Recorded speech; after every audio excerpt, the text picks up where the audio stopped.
நாம் இப்போ எங்கே இருக்கோம்னா பண்ணாரி அம்மன் கோயிலில் இந்த மாதிரி டீ மாஸ்டர்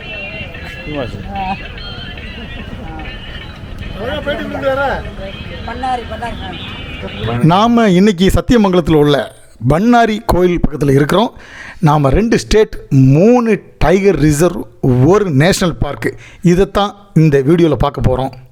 பண்ணாரியில் இருந்து ஆரம்பிக்கிற நம்ம பயணம் Mysore, Hassan, Chikmagalur, Mallandur, Muthodi tiger reserve, Sringeri, Kudremukh national park, Kalasa, Shamli, Madikeri, Kushal Nagar, HD Kote, அப்படியே நாம் இந்த பயணத்தை நாகர்கோலாவில் முடிக்கிறோம். தமிழ்நாட்டோட பண்ணாரியில் இருந்து கர்நாடகத்தினுடைய சாம்ராஜ் நகர் வரைக்கும் போய் சேர்றதுக்கு மொத்தம் 141 கிலோமீட்டர். இதில் பார்த்திங்கன்னா கிட்டத்தட்ட 120 கிலோமீட்டர் அடர்ந்த காடு தான். இதில் வனவிலங்குகளை அவ்வளோ ஈஸியாக பார்க்கலாம்.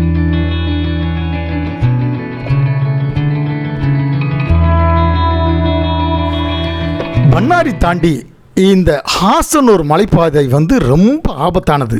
பார்த்திங்கன்னா இதில் 27 கொண்டை ஊசி வளைவுகள் உண்டு. இந்த கொண்டை ஊசி வளைவுகளில் அடிக்கடி இது மாதிரியான சரக்கு வாகனங்கள் கவுந்து கிடக்கிறத பார்க்கலாம். நாங்களும் பலமுறை இந்த பகுதியில் பயணப்பட்டிருக்கிறோம். அந்த கொண்டை ஊசி வளைவுகளில் அந்த சரக்கு வாகனங்கள் கவுந்து கிடக்கிறத பார்த்துருக்குறோம். ஏன்னா ரொம்ப குறுகிய சாலை. பார்த்திங்கன்னா 27 கொண்டை ஊசி வளைவுகளும் ரொம்ப ஆபத்தானது.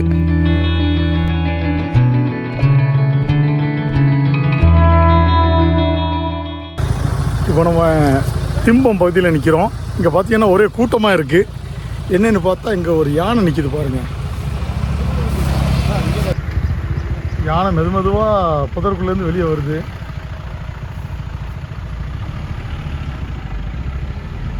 கூட ஒரு குட்டியும் இருக்குது போல தோணுது.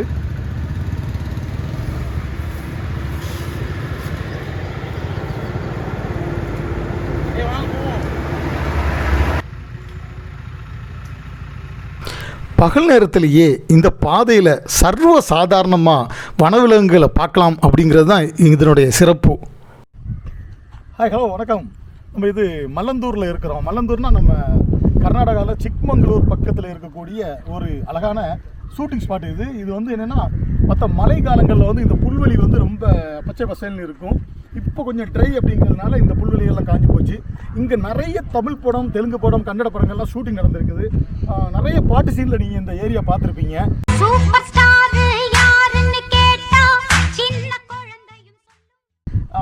சுற்றி காடு, நடுவில் இந்த ஒரு ஒரு ஹில் பார்த்திங்கன்னா ஒரு அருமையான ஒரு பரந்த புல்வெளி இந்த பகுதி. இந்த பகுதி எப்படி பார்த்தீங்கன்னா இதில் முழுக்க பத்ரா வைல்ட் லைஃப் சேஞ்சுரின்னு சொல்லுவாங்க. அதாவது பத்ராவதி வைல்ட் லைஃப் சேஞ்சுரி அது ரொம்ப ஃபேமஸ். அதாவது நம்ம பந்திப்பூருக்கு அடுத்தபடியாக இந்த வைல்ட் லைஃப் சேஞ்சுரி ரொம்ப ஃபேமஸ் இதுதான். இங்கே கிட்டத்தட்ட 40 புலிகள் இருக்குங்கிறாங்க, 100கணக்கான யானைகள் இருக்கிறாங்க, அப்புறம் கடமான், காட்டு மாடு, இந்த மாதிரியான பல சென்னாய், இப்படி பல வனவிலங்குகள் இங்கே இருக்குது. இந்த பெல்ட்டு தான் அப்படியே சுற்றி அந்த சேஞ்சுரியினுடைய எல்லை தான். இது கிட்டத்தட்ட அந்த சிருங்கேரி பக்கத்தில் வரைக்கும் இதனுடைய பரப்பளவு இருக்குது.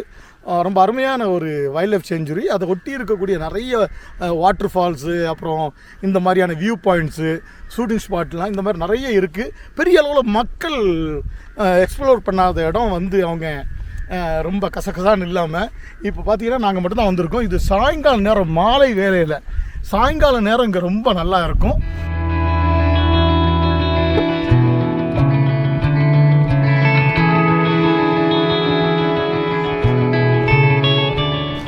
நாம் இப்போ இருக்கிற இடம் பத்ரா டைகர் ரிசர்வோடைய நுழைவாயில். இந்த பத்ரா டைகர் ரிசர்வுக்கு 2 நுழைவாயில் இருக்குது. ஒன்று சிமோகா மாவட்டத்தில் இருக்கக்கூடிய லக்கவள்ளி அப்படிங்கிற ஒரு நுழைவாயில், இன்னொன்று நம்ம சிக்மங்களூர் மாவட்டத்தில் இருக்கக்கூடிய இந்த முத்தோடி நுழைவாயில். நாம் இப்போ முத்தோடி நுழைவாயில் வழியாகத்தான் இந்த பத்ரா டைகர் ரிசர்வுக்குள்ளே நுழையிறோம். நாங்கள் இங்கே வந்தது ஏப்ரல் மாதம் அப்படிங்கிறதுனால எல்லா இடமுமே கொஞ்சம் ட்ரையாக தான் இருந்துச்சு. பொதுவாக இங்கே வரணும் அப்படின்னா ஜூன் மாதத்துல இருந்து டிசம்பர் மாதம் வரைக்கும் தான் மழை பெஞ்சு அந்த மன்சூன் நேரத்தில் ரொம்ப க்ரீனிஷாக இருக்கும்.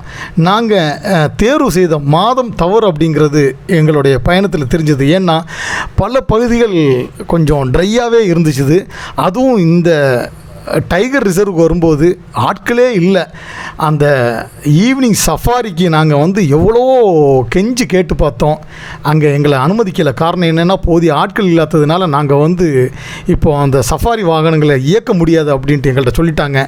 அது உண்மையாகவே எங்களுக்கு ஒரு ஏமாற்றமாக தான் இருந்தது. ஆனாலும் அந்த பகுதி கொஞ்சம் அழகாக இருந்ததுனால அதை சுற்றி பார்த்துக்கிட்டு அப்படியே நாங்கள் பயணத்தை சிருங்கேரி நோக்கி தொடர்ந்தோம். ஆனால் எங்களுடைய அதிர்ஷ்டம், நாங்கள் அங்கே இருந்து கிளம்பின கொஞ்ச நேரத்திலேயே எங்களுக்கு கொஞ்சம் காட்டு யானைகள் எங்கள் கண்ணில் பட ஆரம்பிச்சிது. பெரிய பெரிய யானைகள் சைஸில் வந்து அவ்வளோ செழிப்பாக, இந்த வறட்சியிலையும் அது ரொம்ப செழிப்பாக அந்த யானைகள் இருந்தது பார்க்குறதுக்கு எங்களுக்கு ரொம்ப ஆச்சரியமாக இருந்துச்சு.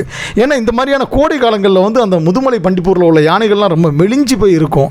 ஆனால் இந்த யானைகள் ரொம்ப புஷ்டியாக கொழு கொழுன்னு இருந்தது பார்க்குறதுக்கு எங்களுக்கு ரொம்ப சந்தோஷமாக இருந்துச்சு. யானைகளை பார்த்த மகிழ்ச்சியோடும் குஷியோடையும் நாங்கள் அடுத்ததாக கர்நாடகத்தினுடைய நாகர்கோலே டைகர் ரிசர்வை நோக்கி எங்களுடைய பயணத்தை தொடர்ந்தோம். நாம் இப்போ நுழைய போகிறது குதிரைமுகா நேஷ்னல் பார்க். இந்த நேஷ்னல் பார்க்கும் வந்து கிட்டத்தட்ட உலக புகழ் பெற்றது. பார்த்திங்கன்னா இந்தியாவுடைய குறிப்பிட்ட சில நேஷ்னல் பார்க்குகளில் இதுவும் ஒன்று. பார்த்திங்கன்னா முழுக்க முழுக்க வனப்பகுதி தான். இந்த பகுதியை கடந்து போகணுனாலே நாம் வந்து செக் போஸ்ட்டில் அனுமதி வாங்கி அவங்க குறிப்பிட்ட நேரத்தில் அந்த குறிப்பிட்ட தூரத்தை நாம் கடந்திருக்கணும் அப்படின்ட்டு நமக்கு நம்ம வண்டி நம்பரோட பதிவு பண்ணி நம்ம கையில் எழுதி கொடுப்பாங்க. நம்ம இந்த நேஷ்னல் பார்க்கை தாண்டினதுமே அங்கே இருக்க செக் போஸ்ட்டில் இதை காட்டினா தான் நம்மளை வெளியே விடுவாங்க. அதே நேரத்தில் அவங்க குறிப்பிட்டிருக்கக்கூடிய அந்த நேரத்தில் நாம் தாமதப்படுத்தி போனோம் அப்படின்னா நமக்கு கிட்டத்தட்ட ஒரு 1000 ரூபாயிலிருந்து 2000 ரூபா வரைக்கும் நமக்கு ஃபைன் போடுவாங்க.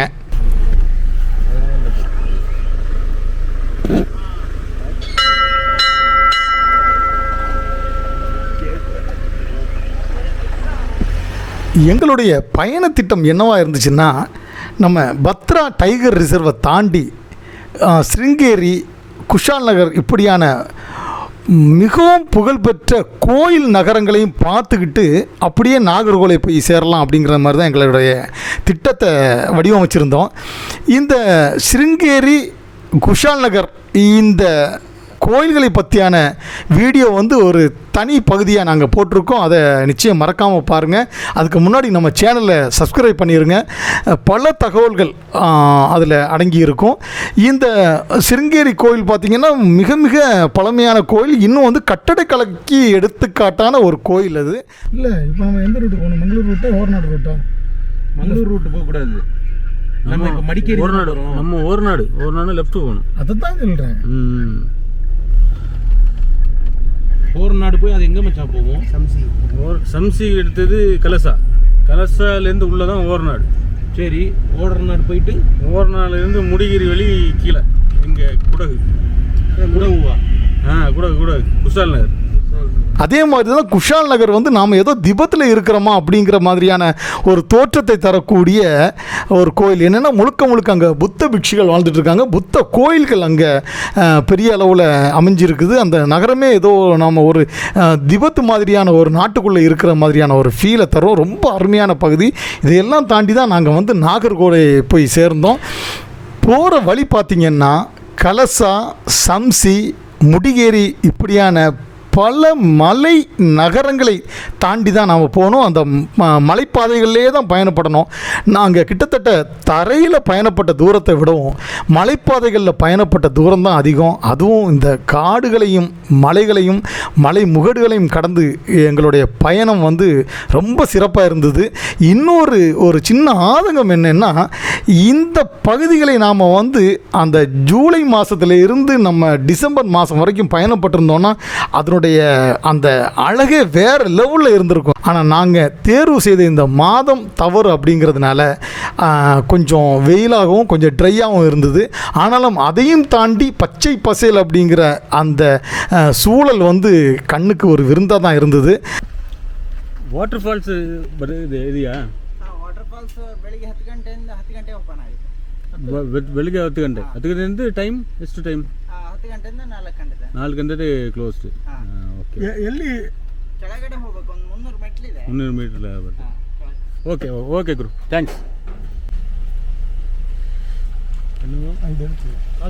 ஹனுமன் குண்டியில் இருக்கக்கூடிய இந்த சூத்தனப்பி ஃபால்ஸுக்கு நாங்கள் வந்தோம்.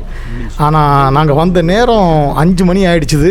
பொதுவாக இது வனப்பகுதிக்குள்ளே இருக்கிற அருவினால் 4 மணியோடி அந்த அருவியை க்ளோஸ் பண்ணிடுவாங்க. நம்ம அதை தாண்டி வந்து உலக புகழ்பெற்ற இந்த குதிரைமுகா நேஷ்னல் பார்க்குக்குள்ளே நுழைஞ்சிட்டோம். இது ட்ரக்கிங் பிரியர்களுக்கு, அதாவது நடைப்பயணம் செல்ல விரும்பக்கூடிய பல விருப்பம் உள்ளவங்களுக்கு இந்த பகுதி வந்து ஒரு சொர்க்க பூமி. பார்த்திங்கன்னா குதிரைமுகா ட்ரெக்கிங் அப்படின்னாலே ரொம்ப அதை வந்து சிலாகிச்சு சொல்லுவாங்க. அந்த அளவுக்கான ஒரு ஃபேமஸான ஒரு பகுதி தான் இந்த குதிரைமுகா. அதுவும் மழை காலங்களில் இன்னும் சிறப்பாக இருக்கும். நாங்கள் இந்த வெயில் காலத்திலேயே வந்து நம்ம பல வனவிலங்குகளை இங்கே நாங்கள் பார்த்து ரசித்து தான் கடந்து போனோம். அப்போ மழை காலத்தில் வந்தால் எப்படி இருக்கும் அப்படிங்கிறது தான் எங்களுடைய ஆதங்கமாக இருந்தது. இந்த மாதிரியான காடுகளில் பயணப்படும் போது ரொம்ப கவனமாக போகணும். ஏன்னா ரோடுகளில் இந்த வனவிலங்குகள், குரங்குகள் மாதிரியான ஒரு வன ஜீவிகள்லாம் நிற்கும். இப்போ நம்மளை தாண்டி போன ஒரு வாகனம் வந்து குரங்குகள் நிற்கிறத கூட பார்க்காம அவ்வளோ வேகமாக போனாங்க. எங்களுக்கு மனசு பக்குன்னு ஆயிடுச்சுது. ஏன்னா அதில் ஏதோ அடிக்கடி பற்றுமோ அப்படிங்கிற மாதிரி. சிலருக்கு இந்த மாதிரியான புரிதலே இருக்கிறது இல்லை. இந்த மாதிரி வனச்சாலைகளில் எந்த மாதிரி கவனமாக போகணும் அப்படிங்கிற மாதிரி அவங்க யோசிக்கிறதே இல்லை. இதனால தான் பல இடங்கள், அது மாதிரி முதுமலை, பந்திப்பூர் டைகர் ரிசர்வ்லாம் நாங்கள் சில நேரங்களில் பயணப்படும் போது சில வனவிலங்குகள் ரோட்டில் அடிபட்டு கிடக்கிறத பார்த்துருக்குறோம். மனசுக்கு ரொம்ப கஷ்டமாக இருக்கும்.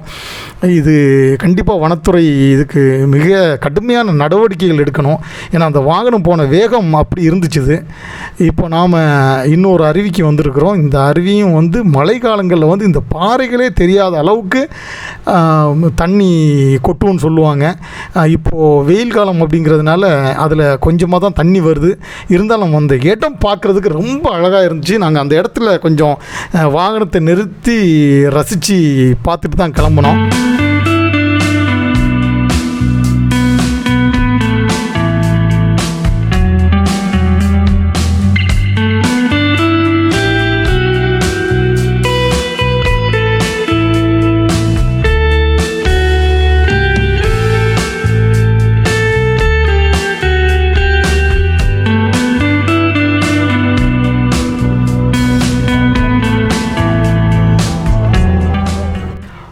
இதுதான் குதிரைமுகா பகுதியில் இருக்கக்கூடிய வேர்ல்டு ஹெரிட்டேஜ் ஸ்பாட்டுன்னு சொல்லுவாங்க. உலக புகழ்பெற்ற ஒரு பாரம்பரிய மிக்க இடமாக அறிவிக்கப்பட்டிருக்கு. இந்த பகுதி வந்து இதுவுமே ரொம்ப பச்சை பசேல்னு இருக்கக்கூடிய இடம். ஆனால் இந்த கால சூழல்னால கொஞ்சம் ட்ரையாக தான் இருக்குது. இந்த பகுதியில் வந்து நாம் பொதுவாகவே வந்து ஒரு 5 மணிக்கு மேலே பயணப்பட்டோன்னா நிச்சயமாக வனவிலங்குகள் எல்லாமே ரோட்டு பக்கம் வந்துடும். இங்கே தூரத்தில் பார்த்திங்கன்னா இவங்க வந்து ஏற்கனவே இந்த குதிரைமுகா பகுதி, இந்த நேஷ்னல் பார்க்கை வந்து சுற்றி பார்க்குறதுக்காக வேண்டி புக் பண்ணி அவங்க காட்டுக்குள்ளே வனத்துறை மூலமாக அழைச்சிட்டு போக காத்திருக்கக்கூடிய மக்கள். இதுக்கான வாய்ப்புகளும் இருக்குது.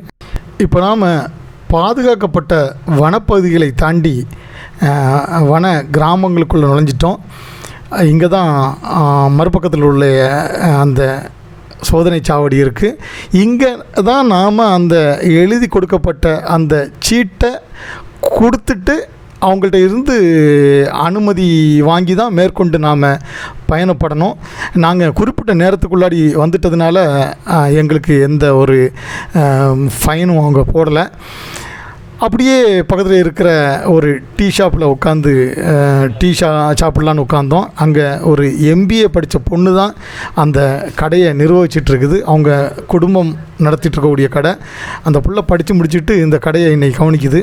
அப்படியே ஏத்தாப்பில் பார்க்கும்போது ஏதோ ரயில் பெட்டி மாதிரி இருந்து அப்படின்னு சொல்லிட்டு உள்ளே போய் பார்த்தா ஆச்சரியம். அங்கே என்னென்னா சின்ன பிள்ளைங்களுக்கான அந்த தொடக்க கல்விச்சாலை இது இவ்வளோத்துக்கும் கவர்மெண்ட் ஸ்கூல்னு சொல்கிறாங்க. இந்த கவர்மெண்ட் ஸ்கூலில் வந்து அந்த ஒவ்வொரு வகுப்பறையும் ஒவ்வொரு ரயில் பெட்டி மாதிரி அமைச்சிருந்தாங்க. பார்க்கவே ரொம்ப வித்தியாசமாக இருந்தது.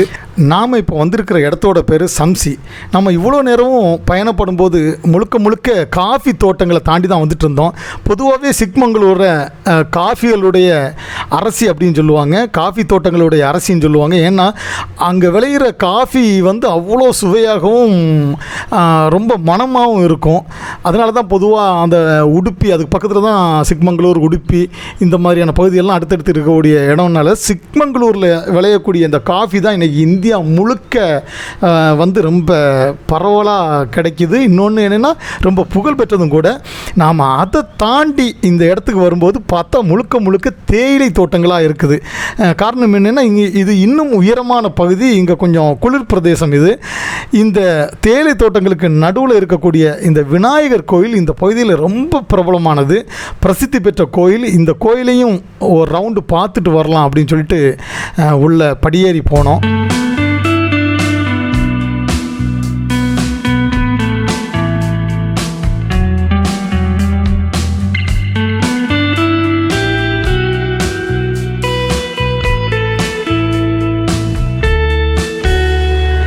இந்த சம்சி கணபதி கோயிலை ரசித்து சுற்றி பார்த்துட்டு இருக்கும்போதே கொஞ்சம் திடீர்னு ஒரு பரபரப்பான ஒரு சூழல் அங்கே ஏற்பட்டுச்சுது. அங்கே இருக்கக்கூடிய மக்கள் எல்லாமே ஒரு பரபரப்பாக ஓடிட்டு வாங்க, ஆனை அப்படின்னு சொல்லிக்கிட்டு கன்னடத்தில் சொல்லிக்கிட்டு ஏதோ பரபரப்பாக சிலர் கோயிலுக்குள்ளே போய் பதுங்கினாங்க. சிலர் வந்து வந்த வாகனங்களை கிளப்பிக்கிட்டு போக ஆரம்பித்தாங்க. என்னடான்னு பார்த்தா கோயிலுக்கு பின்னாடி கிட்டத்தட்ட ஒரு 5-6 யானைங்க வந்து வர ஆரம்பிச்சிடுச்சு. நாங்கள் சும்மா விடுவோமா? யானையை தேடி பயணப்படுறவங்க, யானையை பார்த்தது நாங்கள் குசி ஆகிட்டோம். அங்கே தைரியமாக நின்று கொஞ்சம் தூரத்தில் தான் இருந்தது. அங்கேருந்து நாங்கள் ஃபோட்டோ வீடியோலாம் எடுக்க ஆரம்பிச்சிட்டோம்.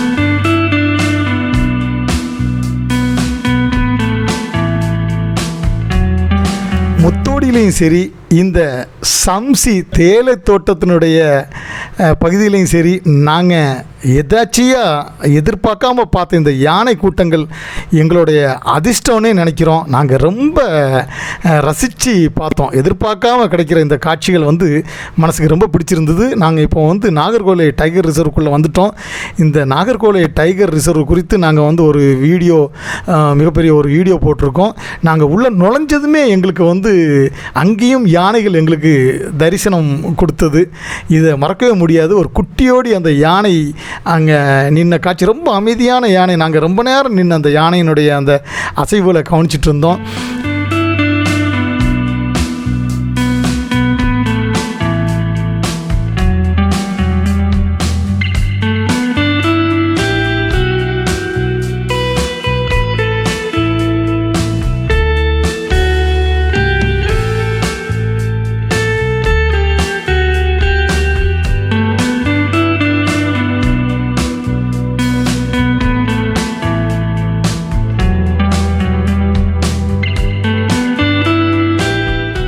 நண்பர்களே, மீண்டும் ஒரு வீடியோவில் சந்திப்போம். நன்றி, வணக்கம்.